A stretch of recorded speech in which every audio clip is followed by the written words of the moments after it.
Colorado, 1885. Some people arrive in a town looking like they belong there. Eliza Marsh was not one of them. She was sitting on the front steps of the Clearfield Hotel on a Tuesday afternoon in October with a single leather bag beside her and the expression of someone who has run out of options and is not yet ready to admit it. Her hair was coming loose from its pins. Her dress, linen, beige, travel-worn, had seen better days and better weeks. She had come from Tennessee following her uncle, the last family she had. He had written her in January. "Come west," he'd said. "There is room here. There is a life worth building." She had packed everything she owned into the leather bag, sold the rest, and boarded a train going west. Her uncle had died 2 weeks before she arrived. Pneumonia, quick at the end. He had left nothing behind except an unfiled claim and a small debt at the general store. She had nowhere to go back to. She had nothing to go back to.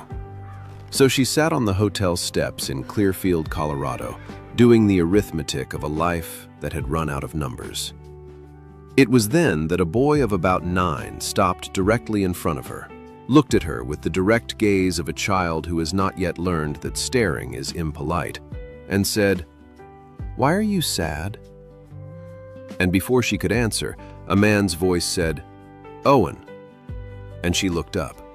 The man was tall, dark-haired, with gray at the temples, wearing a dark waistcoat over a linen shirt with the sleeves rolled to the elbow. He had the look of someone who works outdoors and has stopped noticing it. He was holding a list and a package from the general store, and he gave Owen a look that had worn a groove into both of them. The same look, probably, for 3 years running. "Owen," he said again. "She looks sad, Papa," the boy said without moving. "People are allowed to be sad," the man said. "It's not our business." "But we could make it our business," Owen said. The girl, younger, dark braid, watching everything, said nothing. She had stopped walking and was looking at Eliza with the steady attention of someone who takes in more than she gives back. Eliza looked at the three of them. "I'm all right," she said, which was not true, but was the most available answer. The man looked at her the way a rancher looks at weather, reading what's actually there, not what he'd prefer to find. "Daniel Holt," he said. He shifted the package to his left hand and extended his right. "This is Owen. That's Lucy." "Eliza Marsh," she said, and shook his hand. "You're not from Clearfield," he said. "Tennessee," she said. "I came to find my uncle." Something shifted in his face. Not pity, something quieter. The recognition of a man who knows what it is to have something not be where you expected it.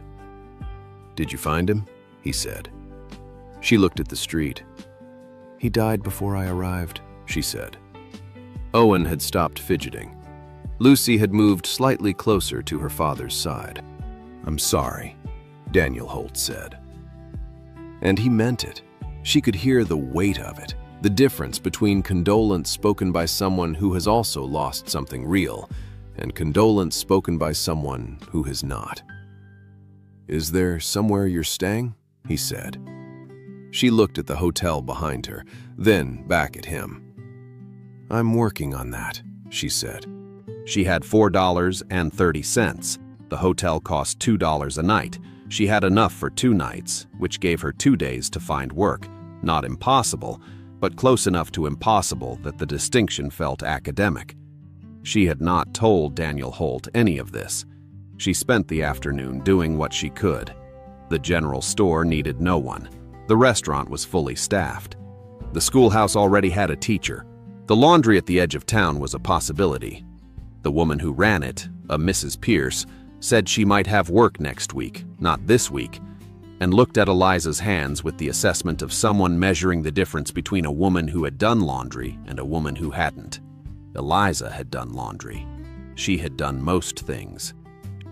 She had run her family's house since she was 14, after her mother died. Cooking, mending, accounts, the endless practical management of a life, without anyone ever asking if she wanted to be the one doing it. She was back in her room, doing the arithmetic again, when there was a knock at the door. She opened it. Owen Holt was standing in the hallway, holding a covered dish. "Papa made stew," he said. "He said you probably hadn't eaten." Behind him in the hallway, at a careful distance that made clear he had sent the boy ahead rather than knock himself, Daniel Holt was looking at the wall. "He didn't have to do that," she said. "I know," Owen said. "He does things he doesn't have to do. Lucy says it's because Mama isn't here anymore, and he doesn't know what to do with the extra." He delivered this with the seriousness of a 9-year-old who considers it important information. Down the hallway, Daniel Holt closed his eyes briefly. Eliza took the dish. "And I'll tell you, that line from Owen got me. A 9-year-old shouldn't have to carry that kind of clarity about his own father's grief. But he did. And he handed it to a stranger at a hotel door like it was the most natural thing in the world. She stayed a second night. And a third, because Mrs. Pierce sent word that she could start at the laundry on Thursday, which meant Eliza needed to be in Clearfield on Thursday, which required money she didn't quite have.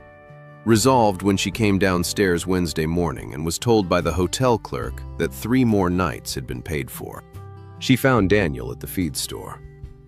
"You didn't have to do that," she said. "I know," he said. He was loading sacks and didn't stop working.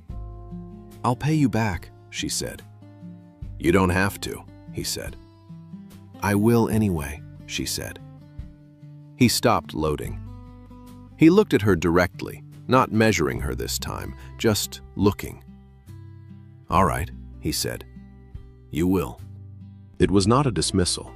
It was the acknowledgement of a man who understood that accepting help and accepting charity were different things, and who respected the difference without making a point of it.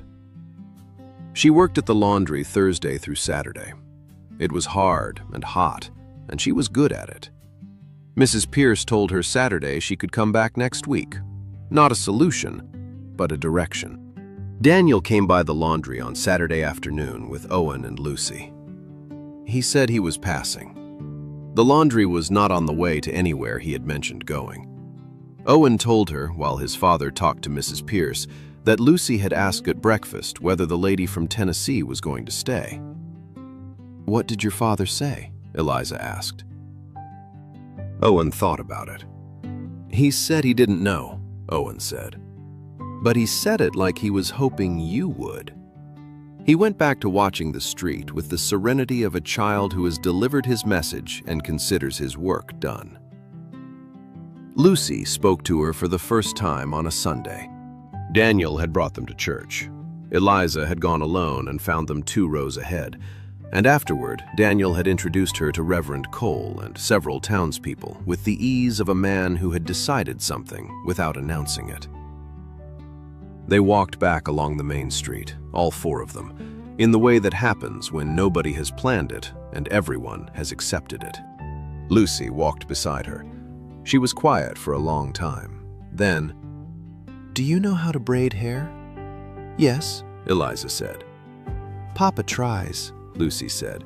"He practices on the horse's tail, but it's not the same." Eliza looked at Daniel, who was walking ahead with Owen, and had either not heard this or was pretending he hadn't with impressive commitment. "I could show you," Eliza said. "Yes," Lucy said, with the calm authority of a 6-year-old who knows what she wants.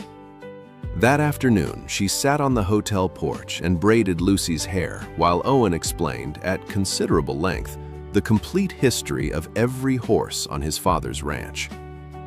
Daniel sat in the 3rd chair and said almost nothing, which she had learned was not absence, but attention.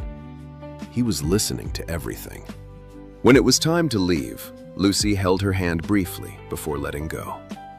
Daniel looked at his daughter's braid, then at Eliza. He said nothing. But on the walk back to their wagon, Owen said at full volume, "Papa, can she come to supper?" And Daniel said, "Owen," in the voice fathers use when a child has said the true thing at the wrong moment. And Eliza looked at the mountains and said nothing, and felt something she hadn't felt in a very long time. The sensation of possibly being somewhere she was supposed to be. I want to stop here for just a moment. This story has reached places I never imagined. Listeners in Nigeria, in India, in the Philippines, in Mexico, in South Africa, in countries I couldn't have named when I first sat down to tell a Western story. Every single one of you found something in these characters worth listening to, and that means everything to me. If this story is giving you a good evening, a like means more than you know. I want to stop here for just a moment. This story has reached places I never imagined. Listeners in Brazil, in Nigeria, in India, in the Philippines, in Mexico, in South Africa, in countries I couldn't have named when I first sat down to tell a Western story. Every single one of you found something in these characters worth listening to, and that means everything to me. If this story is giving you a good evening, a like means more than you know. The invitation came from Owen. Not officially, Owen had been told, after the Sunday walk, that he was not to invite Eliza to supper without asking first. He had technically followed this rule by asking his father Monday morning, and Daniel had said, "We'll see," which Owen had interpreted as yes.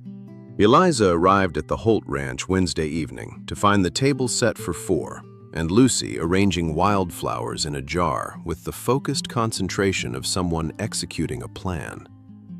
"Owen said you were coming," Lucy said. "Owen told me the same thing," Eliza said. From the kitchen, "I'm sorry about this." "Don't be," she said, and meant it. The ranch house had been built by someone who knew what they were doing. Solid, well-made, everything in its place.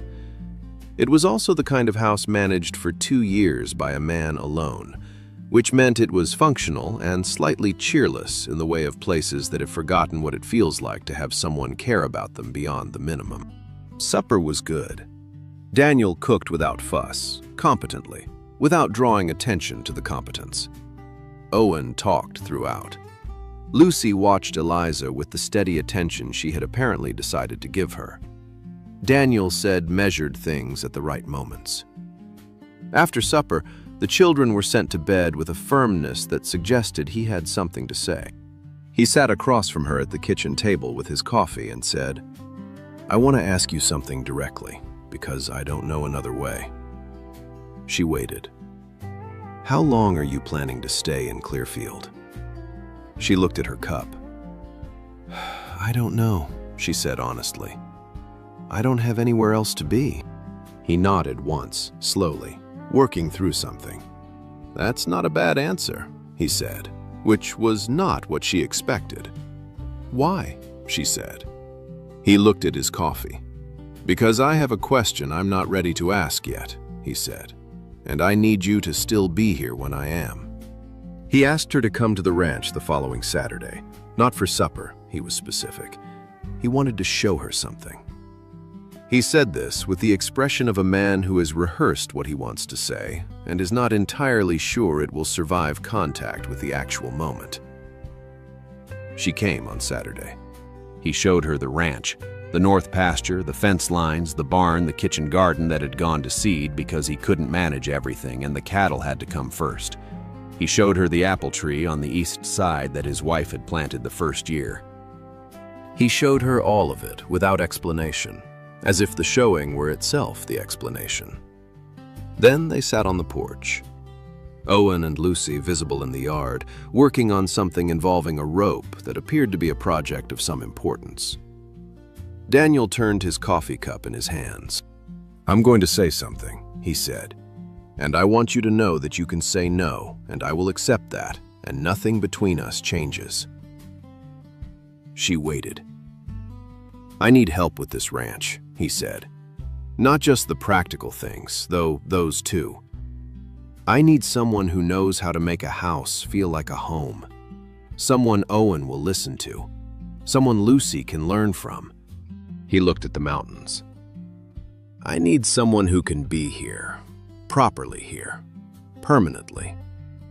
She was very still. "I'm not talking about hired help," he said. "I'm talking about something real, something permanent." He looked at her directly. "I'm talking about being a family." The Colorado afternoon held them both. "I know you don't know me well enough to answer that yet," he said. "I'm not asking for the answer today. I'm telling you what I'm thinking because you've been honest with me since the first day, and it seemed right to be honest with you."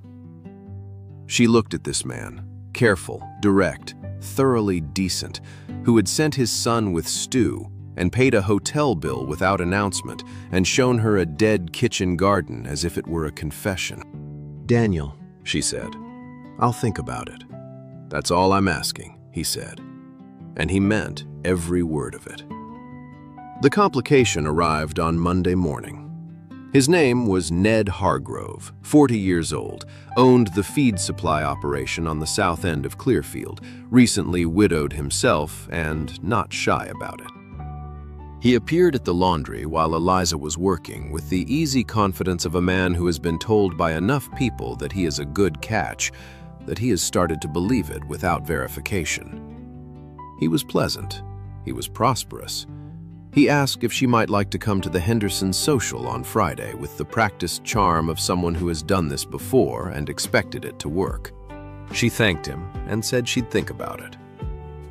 Mrs. Pierce, who had been pressing shirts 3 feet away, said nothing until he left. "Ned Hargrove," she said then. Eliza said. "Good man," Mrs. Pierce said. "Solid, well-regarded. His late wife was a friend of mine." She paused. "He'd take care of you." Eliza kept working. "The whole town thinks Daniel Holt is too settled in his ways to take another wife," Mrs. Pierce said, with the directness of a woman who considers tact and inefficiency. "They think he'll run that ranch alone until the children are grown." She looked at Eliza over the shirts. "I'm not saying they're right. I'm saying that's what people think." Eliza thought about it all afternoon.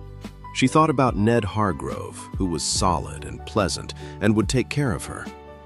She thought about what it meant to be taken care of by someone you'd chosen because he was solid and pleasant, versus someone you'd chosen because of something more specific. A dead kitchen garden shown like a confession. A coffee cup turned in careful hands. A boy who brought stew to a hotel door. She thought about what she had told herself in the hotel room in her first week, that she was afraid of wanting this too much, of saying yes to the wrong thing because it was available. Ned Hargrove was available. He was the safe version of the question, and she understood, standing at the laundry press with the Tuesday light coming through the window, that safe and right were not always the same word. She had made that mistake before, in a smaller way, and she was not going to make it again. She thought about Daniel's proposal for another week, not the practical question. The practical question had been clear since the first day. On one side, the laundry, a hotel room, $4.30 arriving in Clearfield with no one waiting. On the other, a ranch, a house, 2 children who had already decided, and a man who showed a dead garden the way other men show their heart. The hard question was whether she was saying yes to Daniel Holt or yes to not being alone anymore. Whether there was a difference, whether it mattered. She had been alone a long time, not always physically, but alone in the way of someone who is always holding things together for someone else, never the person being held. She was afraid that wanting would make her take something that wasn't quite right and tell herself it was enough. On Thursday, she went to the ranch to return a book. Lucy was on the porch, attempting to mend a piece of cloth with concentration that exceeded her skill. She looked up. "Are you going to stay?" Lucy said. "I'm thinking about it," Eliza said. "Owen thinks you will," Lucy said. "He says Papa looks different when you're here." Different how? Eliza said. Lucy considered this with the seriousness she brought to most things. Less like he's holding everything by himself, she said. She went back to her mending. Eliza sat on the porch step and looked at the mountains and understood, with the quiet certainty that arrives when a child says the true thing without knowing it, that the question she'd been carrying all week was the wrong one. The right question was simpler. Did she want to hold things together with someone instead of alone? The answer had been yes for a long time.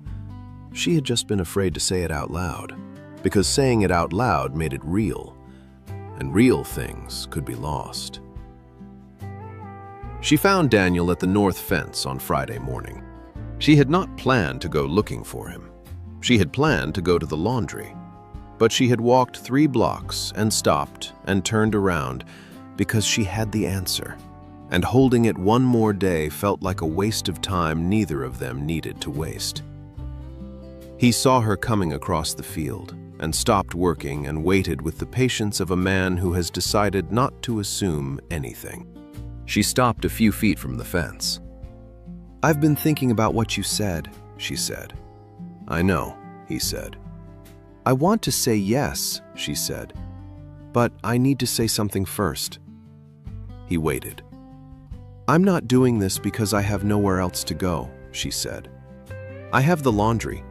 I had another offer this week from a man the whole town considers a reasonable choice." She looked at him directly. "I'm saying yes because of Owen explaining the horses for 40 minutes, and because Lucy asked me to braid her hair, and because you showed me a dead kitchen garden like it was the most important thing on the property." She paused. "I'm saying yes because of you, not because of the alternative." He looked at her for a long moment. Then, "I need to tell you something." She waited. "When I saw you on those hotel steps," he said, "Owen asked why you were sad, and I told him it wasn't our business. I walked away believing that. I got to the end of the street and stopped because I kept thinking about the day I met my wife and how I almost didn't say anything and how different everything would have been." He looked at the fence post. "I turned around, I came back, and Owen had already started talking to you." The almost smile arrived. "He's been trying to give me a second chance ever since." She looked at this man with his fence post and his gray temples and his boy who brought stew to strangers. "Yes," she said, simply, completely. "Yes." They married in December in the Clearfield church. Owen was the most pleased person in attendance and made no effort to conceal it. Lucy wore the ribbon Eliza had put in her braid and stood very straight with the gravity of someone participating in something she has been working toward. Daniel stood at the altar and watched Eliza walk toward him and thought about a Tuesday afternoon and a woman on hotel steps and a boy who asked the wrong question at exactly the right moment. The practical work began in January. There was the ranch to learn, fence lines and cattle patterns and which pasture held through a dry summer and which didn't. There were the children's rhythms to understand, the unspoken rules of a household that had developed its own grammar over 2 years without her. Owen taught her things about the horses with the seriousness of someone conferring professional knowledge. Lucy taught her, without saying so, exactly where her mother had stood in the kitchen and what that meant. Eliza learned. She was good at learning. She had been learning how to hold things together since she was 14, and the difference now was that someone was holding things alongside her. The kitchen garden was her first project. October's planting, turned and ordered, put right for the winter varieties and the spring growth that would follow. Daniel came out one evening and watched. "My wife planted the apple tree," he said. "First thing she did when we got here." "I know," Eliza said. "You showed it to me." "She should be known about," he said. "By the children. By you." "Then we make sure she is," Eliza said. "We tell the stories." We keep the tree. Something settled in him that had not been settled in 2 years. In May, Lucy stood under the apple tree while it bloomed and looked up at the flowers with the expression of a child seeing something she has been told about for the first time. "Mama planted that," Owen told her. "First year." "I know," Lucy said. "Eliza told me." On the porch that evening, all 4 of them, the chairs full, the Colorado mountains doing what they always did. Daniel looked at his children and then at Eliza, her hair coming loose from its pins the way it always did by evening, reading her book in the chair beside him, entirely at home. He didn't say anything. He didn't need to. She looked up, met his eyes, and went back to her book. The Colorado evening held them all, and for the first time in 2 years, the holding felt like enough. Eliza Marsh arrived in Clearfield, Colorado with a leather bag, $4.30, and no one left in the world who belonged to her. She sat on hotel steps doing the arithmetic of a life that had run out of numbers. And a 9-year-old boy stopped in front of her and asked why she was sad. I think about Owen a lot, about what it means to be that unafraid of a direct question. Adults learn over time to walk past people on steps. We learn to make it not our business. We learn the 100 small ways of not getting involved. Owen hadn't learned any of that yet. He stopped. He asked. And his father, who had spent 2 years holding everything together alone, turned around at the end of the street and came back. Don't walk past the person on the steps. Ask the question. Turn around at the end of the street. There's also something I want to say about Eliza. About the moment she stood at the laundry press on a Tuesday afternoon and understood that safe and right were not always the same word. That's a hard thing to learn. A lot of people never learn it, or learn it too late.